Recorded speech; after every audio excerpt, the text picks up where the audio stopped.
Mbak, sampean angkatan teleponku, Mbak. Saya ingin tahu siapa yang ngomong bahwa itu adalah tim saya. Saya nggak pernah punya tim nagih utang.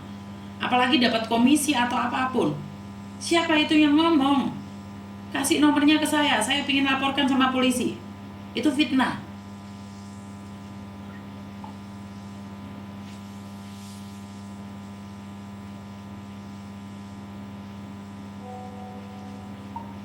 Saya bukan penagihan utang, saya nggak punya tim penagihan utang. Itu suaranya siapa? Itu laki-laki itu siapa? Itu sindikat itu, Mbak.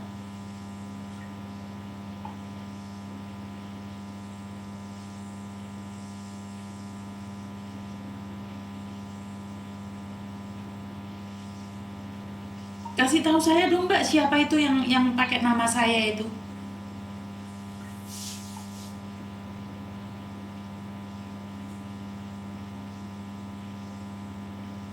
Ini siapa sih, Mbak?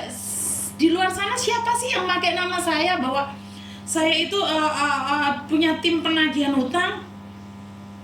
Miss Yunis ketemu terus mari ngono lek wong sing di wong puter-puter dalek kuwi lek orang wae duit sampean ora usah dikei iki di bagian ditum. Soalnya gak ada kejelasannya kan wonge saiki ya ora mangke ning Yunglong ning Taifu kene. Ayo nang diomongi kuwi wonge sing ya sapa sing gak bisa duit kuwi sapa? Wis ini sing ngomongi nek nemokne iso terus mari ngono nek karo wong ora diwehi duit iki dipek kabeh. Uangnya siapa yang mau dipek? Kok iso Miss Yuni jadi tim penagihan utang sejak kapan? Tolong ya buat teman-teman ya, ini aduh, ini terus-terusan loh, ini neror saya. Ini ya pasti deh suatu saat saya akan dibantai lagi habis-habisan. Ini sudah ini dulu setahun yang lalu sebelum saya dibabat habis kira-kira boarding house itu. Ya kayak gini, Mbak, saya diteror kayak gini, Mbak. Jadi ada orang yang mengancam saya bahwa mereka nunggu kepresetnya saya dan saya akan dibabat habis. Ini sekarang mumpung saya ingat, ini buktinya. Mereka akan terus memfitnah saya. Jadi saya nggak tahu nih siapa lagi yang disuruh meneror saya. Saya nggak salah loh, saya cuma mengingatkan saudara saya loh untuk jangan mudah percaya dengan sindikat cowok.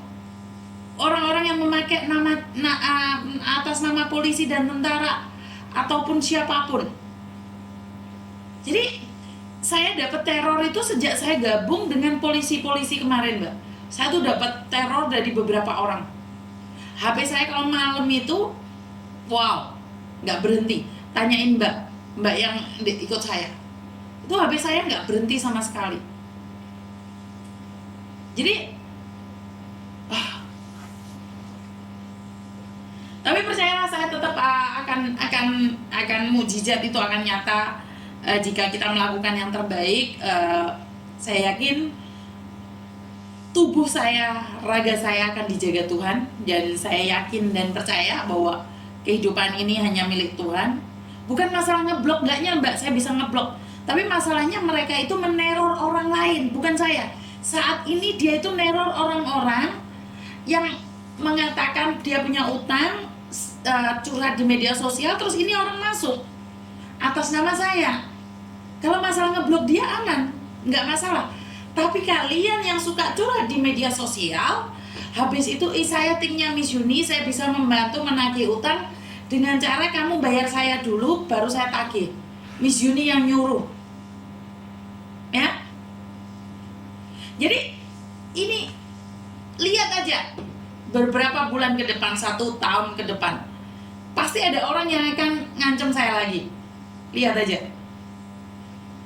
aja. Karena memang saya ditunggu kepreset. Ini loh sebuah bukti.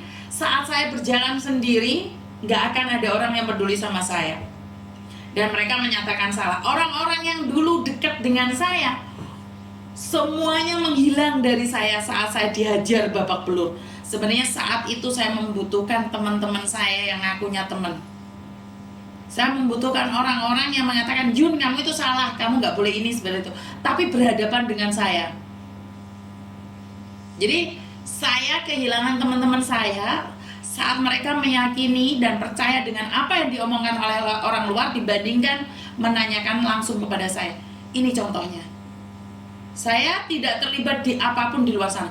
Walaupun pengacara saya menangani kasus kalian tentang uang, saya nggak ikut campur.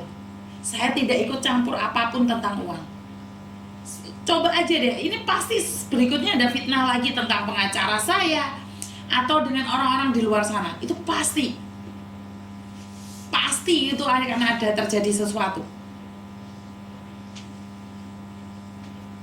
Jangan curhat di media sosial. Kalau memang mau, telepon saya langsung. Jangan curhat di media sosial ya. Ini masih membenci saya, nggak ada masalah mbak. Hidup di luar sana pro dan kontra. Tapi ini yang dikejar kalian. Kalau dia mau berhadapan dengan saya nggak takut. Tapi masalahnya ini nyusup ke kalian dan ngaku-ngaku jadi membo-membo seperti saya. Seolah-olah saya yang nyuruh. Jangan percaya kalau ada orang pakai nama saya.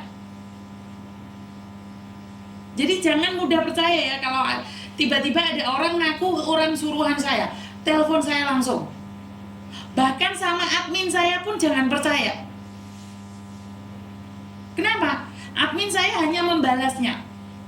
Tapi kalau tiba-tiba ada orang ngaku-ngaku tim saya yang nyuruh, jangan percaya. Kalau nang diomongi kuwi wonge sing ya sapa sing kehabisan duit kuwi sapa.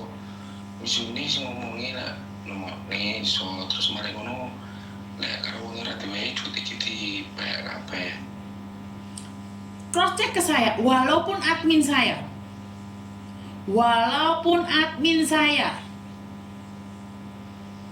cross check ke saya, jangan percaya. Kasarannya ngomong Nadira, Wahyu, Weni ngomong, kalau kamu tidak yakin cari saya. Bukan mbak, dia neror saya nggak apa-apa. Cuman dia itu nyusup ke kalian itu loh. Mereka tuh cari kalian atas nama saya. Kalau saya blok, tinggal ngeblok, enak. Jadi kalau ada orang, karena dulu pernah ya, mungkin Wahyu masih ingat ya, 1 tahun yang lalu ada orang saat kita mengusut kasus sindikat cowok, ada orang ngaku plek saya ya, Wahyu ya masih ingat ya, Weni juga, waktu itu ada Nancy juga, masih ada anak yang ngaku-ngaku katanya plek saya, ternyata dia yang penipunya itu. Ya kayak gini, ngaku-ngaku kenal baik sama saya. Terus dia akhirnya memaki-maki saya di media sosial. Akhirnya dia ikut grup sebelah. Memaki saya habis-habisan. Karena sindikat tempat saya nggak ngelindungin. Kalau di tempat sebelah, orang lain dilindungi. Dia dipuja-puja di tempat lain. Masih ingat ya, setahun yang lalu kalau nggak salah, itu job cowok itu. Jadi, tahu nggak kenapa semalam saya nggak live? Satu, karena saya kena mental mbak. Orang yang telepon semuanya bercerita tentang ibu. Ada Jaya ya? Mana Jaya? Iso masuk nggak Jaya itu? Jadi sekali lagi, jangan percaya dengan siapapun. Halo. Rano suarane iki can ganteng iki. Kalau suara nih. Oh, enak.